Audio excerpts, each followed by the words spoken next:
wabarakatuh. Salam literasi. Perkenalkan, nama saya Asyifa Siti Nurhasana. Saya dari SDN Balong, Kecamatan Pasir Jambu, Kabupaten Bandung. Oke, pada kali ini saya mendapatkan tantangan berupa jurnalistik. Nah, di samping saya sudah ada narasumber yang akan saya wawancarai hari ini. Baik Bapak, boleh diperkenalkan diri dulu? Assalamualaikum warahmatullahi wabarakatuh. Perkenalkan, nama saya Igus Standar. Untuk saat ini saya berprofesi sebagai sopir. Nah, baik. Pada hari ini saya akan mewawancarai Bapak Igus Nandar yang berprofesi sebagai supir. Oke Bapak, mau tahu nih berapa lama sih pengalaman Bapak menjadi supir? Kalau untuk menjadi supir ya kurang lebih ada 5 tahun lah. 5 tahun cukup lama ya Pak ya? Nah, lumayan lama. Nah, dengan 5 tahun itu, mengapa sih Bapak tertarik menjadi supir? Ya karena keahlian saya di situ, ya akhirnya ya saya mencari nafkah ya dari pengalaman saya itu sebagai sopir. Mungkin tertarik jadi supir karena ahlinya di situ Karena, dan ya, juga untuk mencari nafkah juga. karena Begitu. keahliannya sebagai sopir. Ya, baik-baik. Nah, boleh nggak sih Pak ceritakan pertama kali Bapak nih bisa mengendarai mobil? Awalnya dulu ya saya belum bisa pakai mobil. Dulu pernah ditawarin ada temen suruh bawa mobil. Ya. Cuman dulu belum bisa pakai mobil. Terus karena ada teman yang nawarin, akhirnya saya ikut kursus setir mobil sampai mendapatkan SIM.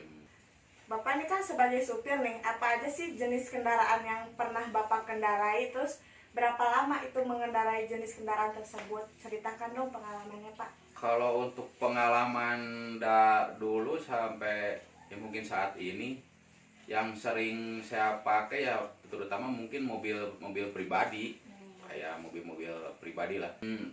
Mungkin udah lama juga karena ya cuma keahliannya saya dipakai mobil pribadi, ya mungkin ya saya mungkin keahliannya cuma itu bawa mobil pribadi, tapi ya pernah mencoba juga mobil yang lain gitu.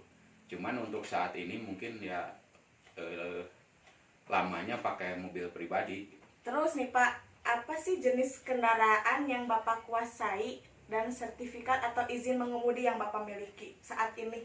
Kalau mobil yang saya kuasai ya mungkin bukan hampir semuanya ya, termasuk mobil angkutan juga mungkin saya kuasai, kayak mobil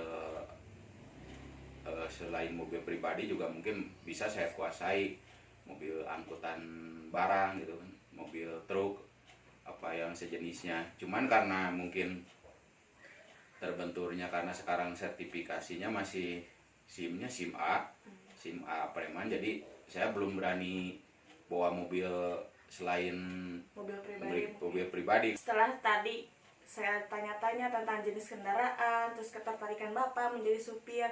Nah, bagaimana sih cara Bapak menjaga kondisi kendaraan itu agar si kendaraan tetap prima dan aman saat sedang digunakan, Pak? Ya kalau masalah kendaraan agar tetap prima, ya kita terutama pada saat kita mau pakai kendaraan ataupun kita sesudah pakai kendaraan, yang paling utama itu sebelum kita pakai kendaraan kita harus cek dulu kondisi kendaraan yang akan kita pakai, terutama mesinnya, kondisi mesin, kondisi pengereman. Itu yang paling utama kita harus cek sebelum kita memakai kendaraan. Apa saja sih aturan lalu lintas yang Bapak ketahui? Nah, dan bagaimana cara mengaplikasikannya itu saat mengemudi? Yang terpenting sebelum kita memakai kendaraan, kita harus tahu kondisi rambu-rambu di jalan. Betul. Jadi untuk menjaga keselamatan kita juga, untuk menjaga ketertiban kita juga di jalan. Karena kalau kita nggak tahu rambu-rambu di jalan, ya kita juga yang repot. Makanya sebelum pakai kendaraan, makanya dulu mungkin saya ikut kursus. Kalau waktu dulu kursus kan kita dikasih tahu, dipelajari bang, hal-hal rambu-rambu di jalan, rambu yang ini itu juga dikasih tahu.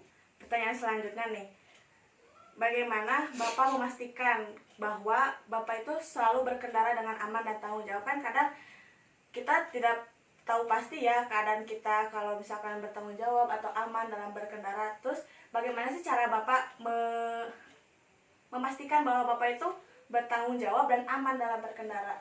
Yang terpenting kalau kita memakai kendaraan, pastikan kondisi badan kita juga harus sehat. Jangan sampai dalam keadaan sakit ataupun ngantuk ataupun apalagi dengan pengaruh alkohol. Jadi pastikan juga kondisi badan kita juga harus sehat agar di jalan kita tidak terjadi apa-apa dan kita tidak melanggar rambu-rambu di jalan. Terus apa sih yang Bapak akan lakukan jika menemukan kendala teknis pada kendaraan saat sedang perjalanan? Misalkan kendalanya kendaraan atau kendalanya di diri kita, misal apa sih yang Bapak lakukan jika ada kendala di tengah jalan? Kalau untuk kendaraan, mungkin kalau emang waktu kita berangkat juga mungkin udah ngecek ya. Tapi kadang-kadang Pak, kalau di jalan juga bisa saja terjadi hal-hal yang tidak kita inginkan. Yang terpenting kita sudah tahu kondisi kendaraan yang akan kita bawa atau yang kita jalankan. Kalau misalkan terjadi trouble atau masalah di jalan, ya utamakan dulu kita mungkin mengecek kendaraan apa masalahnya. Kalaupun kita nggak bisa, kita bisa panggil bengkel atau orang yang bisa ahli dalam bidangnya. Kalaupun kondisi badan ada yang terjadi di badan kita, atau misalkan kita lelah atau ngantuk atau apa, kita capek, mungkin kita bisa istirahat di tempat yang aman. Nah, terakhir nih Pak, Bapak kan sebagai supir ya, profesi Bapak saat ini, apa ada saran untuk supir-supir di luar sana agar bisa berhati-hati atau apapun itu sarannya dari Bapak agar bisa berkendara dengan baik misal? Ya mungkin untuk ya para supir-supir yang lain ya mungkin saya cuman ya sedikit ngasih saran ya, terutama mungkin apalagi anak sekarang banyak supir-supir yang masih muda-muda ya.